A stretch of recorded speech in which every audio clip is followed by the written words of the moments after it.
Bismillah. Assalamualaikum warahmatullahi wabarakatuh. Hi, good morning all my students. How are you today? You are fine, insyaAllah. And I'm fine too, alhamdulillah. Okay, class, I'm Busri here.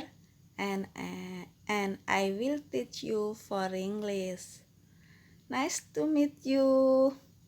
Thank you.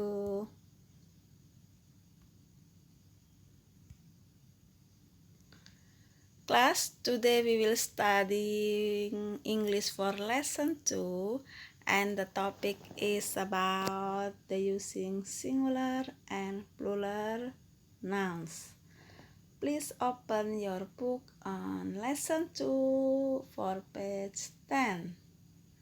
Oke kelas, hari ini kita akan belajar ada pelajaran 2, lesson 2. Silahkan buka bukunya halaman 10 ya. Di sini kita akan discuss atau belajar tentang benda-benda tunggal dan benda-benda jamak ya. Singular tunggal, plural adalah jamak atau lebih dari satu. Nouns atau itu adalah kata benda ya, lebih dari satu bendanya. Now I will give you short explanation about singular nouns in our bahasa. Sekarang saya akan memberikan sedikit penjelasan tentang apa sih singular nouns. What the meaning singular nouns in our bahasa.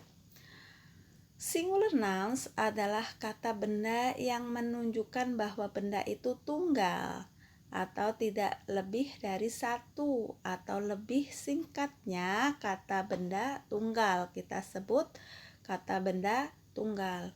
Contoh, house artinya rumah, car mobil, door pintu, lawyer pengacara, table meja, chair kursi, dan masih banyak lagi dan sebagainya. Next. Dalam tenses bahasa Inggris, pemakaian singular noun sering diawali oleh kata sandang artikel e atau en, tulisannya a, bacanya e ya, atau en, yaitu benda yang dapat dihitung dan belum diketahui secara pasti, dan the, benda yang dapat dihitung dan diketahui secara pasti. Apabila bentuk singular nouns digunakan dalam bentuk kalimat, maka kata kerja yang digunakan adalah kata kerja tunggal. Kata kerja bantu menggunakan kata is. Jika kata benda itu dibuat dalam bentuk kalimat, biasanya menggunakan kata kerja atau to be, is, itu menyatakan benda itu satu dan dilengkapi dengan e atau en atau the.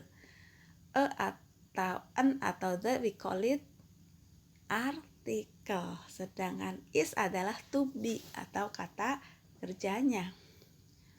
Now I will give you explanation about plural nouns. Kata benda jamak. Pengertiannya adalah kata benda yang menunjukkan bahwa benda itu jamak atau banyak atau lebih dari satu. Biasa disebut kata kerja jamak. Jadi plural nouns adalah kata kerja jamak atau kata benda yang jumlahnya lebih dari satu. Contoh tadi tunggalnya house menjadi houses, car menjadi cars, teacher menjadi teachers, lawyers, doors, dan sebagainya. Biasanya menambahkan s ya. Pada umumnya, plural nouns dibentuk dari singular nouns dengan cara menambahkan huruf s pada akhir di belakang kata benda, nyambung s atau yes pada benda tunggal yang dapat dihitung. Plural nouns dapat diawali kata sandang artikel the saja. Kalau bendanya lebih dari satu, the saja, tidak ada e atau en. Untuk benda yang dapat dihitung dan diketahui secara pasti, sedangkan kata kerja bantu menggunakan kata are atau to be-nya adalah are. Kalau bendanya lebih dari satu, kata to be yang digunakan adalah are. Jika benda lebih dari hanya satu, kata kerjanya apa? Is. Oke. Cara membentuk plural nouns. Singular nouns refer to one person, a things, or an animal. Ya, singular nouns biasanya hanya satu orang atau sebuah benda atau seekor binatang. Nah, menambahkan akhiran s pada kata benda singular nouns ya. Nah, contoh ini pengertiannya ada sama ya. Nah, contoh a boy menjadi boys, artinya anak laki-laki. A friend, seorang teman, pluralnya adalah friends, menambahkan s saja, artinya teman. A door menjadi doors, artinya pintu. A cat, cats, artinya kucing.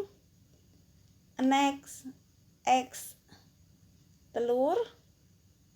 Dan an ice cream, jamaknya adalah ice creams, artinya es krim. Nah, beberapa bentuk jamak hanya yang menunjukkan jamak tersebut hanya menambahkan s pada bentuk kata benda tunggal tersebut ya.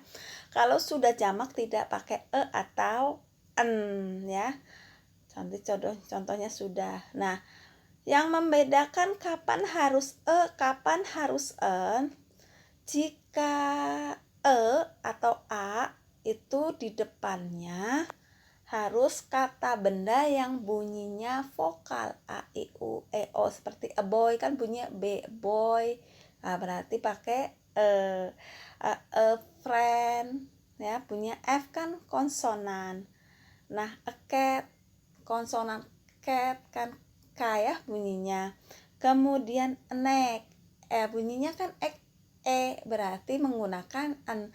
Ice cream, ya a vokal, berarti yang bunyinya konsonan maka artikelnya yang bunyinya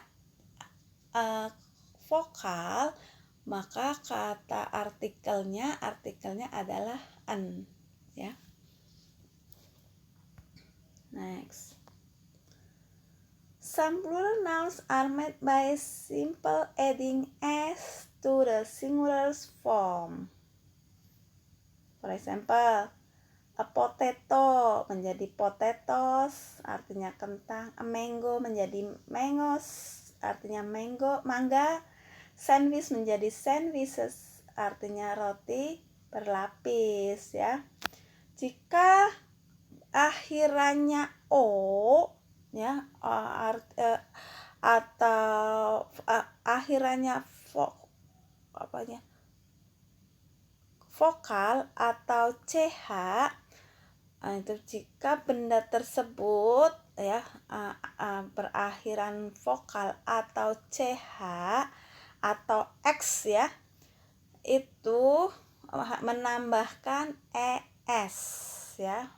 Potato menjadi potatoes tulisannya, mango menjadi mangoes, sandwich ch menjadi sandwiches. Ya, selanjutnya, the plural forms of some nouns ending with y are made by changing the y to I and adding es. Contohnya, for example, butterfly menjadi butterflies, tulisannya butterflies, artinya kupu-kupu. Sky menjadi skies, ya tulisannya skies, artinya langit. A library menjadi libraries, artinya perpustakaan. Baby menjadi babies. Babies ya, bacanya tetap babies ya, tulisannya babies artinya bayi.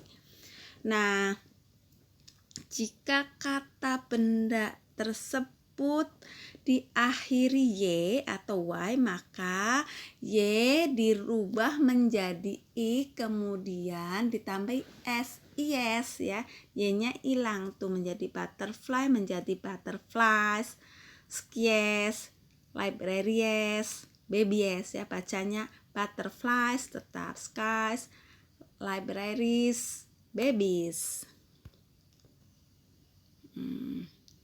Jika kata benda berakhiran y, berakhiran y yang didahului huruf hidup atau vokal, maka bentuk kata benda jamaknya dengan menambahkan s ya. Ini sama-sama akhiran y.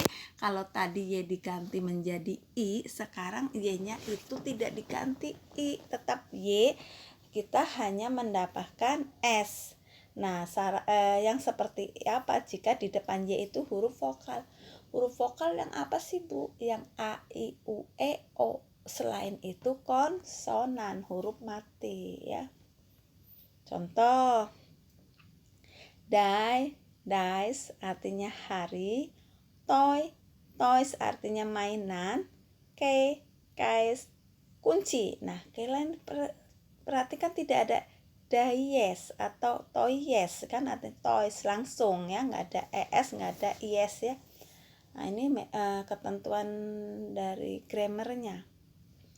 Some nouns are irregularly changed to make the plural noun. Beberapa kata benda tidak beraturan, bentuk jamaknya tidak beraturan kayak tadi. Yang beraturan tadi menambah s, yes, atau s saja atau es ya, y diganti a, itu udah ketentuan. Kalau ini tidak beraturan, irregularly. Contoh, mouse menjadi mice artinya tikus, a foot menjadi feet, tulisannya fat artinya anak laki-laki, kaki, maaf.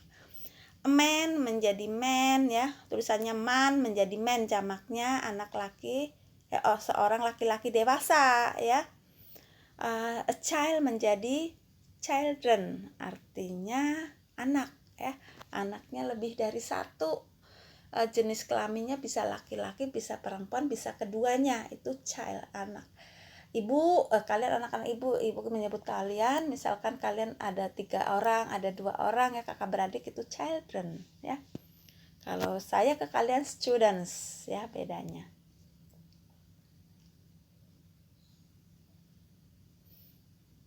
Nah, terakhir saya berikan tugas ya. Pelajari materi lesson 2 halaman 10 dan 11 ya. Setelah Bu Sri kasih penjelasan, silahkan pelajari lagi buku tersebut. Ada listening, ada reading ya, mungkin ya, ada speaking, nanti kalian pelajari lagi biar lebih pintar ya, karena kita biar pintar itu harus sering berlatih, belajar dan berlatih membaca dan menulis.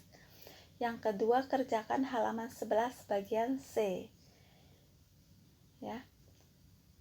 Yang ketiga, praktekkan halaman 12, halaman D praktekkan dengan Umi di situ atau boleh sendiri ya. Setelah kalian pelajari buku, kemudian simak video dari Bu Sri, penjelasan dari Bu Sri, kalian coba praktekkan speaking. No need to write down on your big book. Tidak perlu ditulis dalam buku. Kalau speaking nggak usah ditulis ya, biar kita lancar dalam berbicara. Kalau writing iya menulis, reading praktekkan membaca. Tujuannya apa? Biar kita juga bisa berbicara bahasa Inggris dengan benar ya. Harus sering dilatih. Oke, catatan tugas akan saya koreksi dalam bentuk Google Form. Jadi setelah kalian menyimak video ini, saya akan kasih Google Formnya ya. Nah, setelah kalian menyimak video Bu Sri tadi, silahkan klik ya subscribe-nya, kemudian berikan komentar di bawah video ini, dengan format menuliskan nama kalian masing-masing, nama lengkap, kemudian underscore kelasnya, kemudian underscore lagi hadir atau present. Ini sebagai bentuk kehadiran bahwa kalian telah membaca atau menyimak video ini. Oke kelas, I think enough my explanation today. Thank you for your attention and please forgive me if I have mistake. Saya kira cukup pertemuan pada pagi hari ini. Terima kasih atas perhatiannya dan tolong maafkan Bu Sri jika masih terdapat kesalahan. Thank you for your attention. Terima kasih atas perhatiannya. And insya Allah we will continue for next week. Insya Allah saya akan lanjutkan pekan depan. Oke kelas, thank you for your attention. See you for next week. Bye bye. Assalamualaikum warahmatullahi wabarakatuh.